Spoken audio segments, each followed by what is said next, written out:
O que a ida de Douglas Costa para o Fluminense afeta no acordo entre o clube e o jogador firmado na saída dele lá em 2022? E também mais dois nomes que vieram à pauta gremista em especulações do mercado de transferências. Tudo isso você já sabe, depois da vinheta.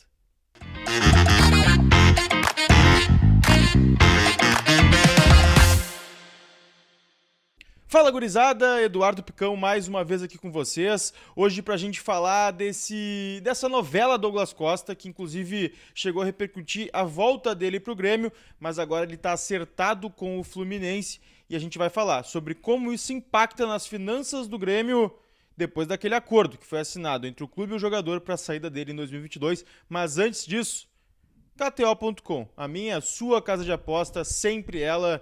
Vai de KTO.com, código PICÃO para ganhar 20% no teu primeiro depósito. Sempre joga com responsabilidade, faz teus domingos, tuas segundas-feiras, tua semana inteira de futebol ficarem mais legais quando tu joga na KTO, então joga com responsabilidade, código PICÃO para ganhar 20% no primeiro depósito.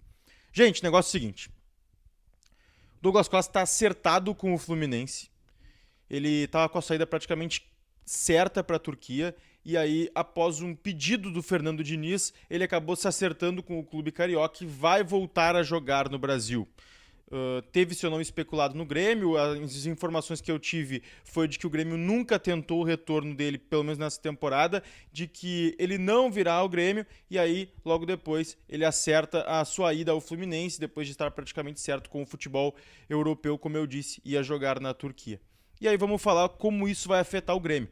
Porque existia um acordo entre Douglas Costa e Grêmio, após a rescisão do contrato, onde o Grêmio começaria a pagar um salário, entre aspas, de R$150 mil mensais ao jogador a partir de 2023 até 2026. Isso porque no momento que o Grêmio acertou a saída dele, foi assinado esse tipo de acordo dos valores que o Grêmio ainda devia e também o restante do contrato, foi acertado esse valor, então o Grêmio ficaria 3 anos pagando R$150 mil mensais. E aí tu me pergunta, o Grêmio vai seguir pagando isso, já que existia uma cláusula de diminuição desses valores ou até de abono, caso o Douglas Costa voltasse a jogar no futebol brasileiro que não fosse no Grêmio? Sim, o Grêmio vai seguir pagando mensalmente o Douglas Costa até 2026, porque esse acordo, essa cláusula de retorno ao Brasil, valia até o final de 2023. E aí o Douglas Costa, como encerrou seu contrato no dia 31 de dezembro de 2023 com o Los Angeles, lá dos Estados Unidos, do clube da MLS, agora ele já podia assinar com o clube que ele quisesse, independente se for do Brasil, da Europa, e aí o Grêmio não tem nada a ver com isso e não receberia nada caso o Douglas Costa voltasse para o futebol brasileiro depois desse período e também não diminui nada o valor que o Grêmio tem que pagar a ele. Então, ele voltando ao Fluminense, o Grêmio segue pagando a dívida que tem com o jogador de 33 anos. Depois de todos os problemas que o Douglas Costa já gerou no Grêmio, vai continuar gerando mais esse ainda, porque o Grêmio vai seguir pagando. O Grêmio já pagou uma parte, ainda deve algumas coisas atrasadas ao jogador, mas vai sim seguir pagando esses R$150 mil mensais até o final de 2026. E aí vamos falar de dois nomes especulados na pauta gremista.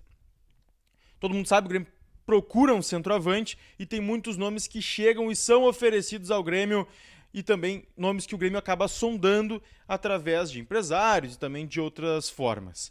O nome de Caio Jorge veio à pauta do Grêmio essa semana, aí, nos últimos dias, nos últimos momentos, porque o Grêmio sondou o jogador do Frosinone, lá da Itália. Ele foi para lá depois de não dar certo na Juventus, acabou tendo uma lesão grave, não conseguiu ainda desempenhar no futebol europeu, depois de sair do Santos, está lá na Itália e o Grêmio foi sondar a situação do jogador para saber como que seria uma possível volta no Brasil. As informações que eu tenho são essas, que o Grêmio apenas sondou a situação do Caio Jorge para ser um possível centroavante ainda nessa janela de transferências.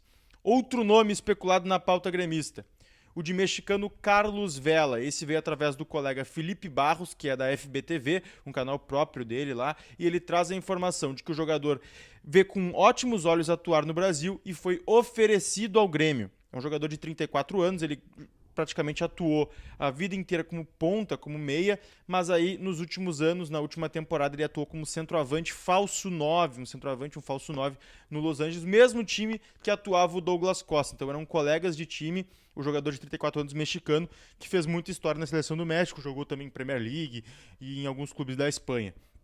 Foi oferecido ao Grêmio, mas a informação que também traz o Felipe Barros é que ele foi prontamente negado pela direção gremista, que avaliou o nome como um nome que não cabia no plantel gremista nesse momento. O Grêmio procura um centroavante, não um falso 9, até porque não é o perfil que o Renato procura no momento, então já foi praticamente descartado o nome de Carlos Vela, foi mais um oferecimento.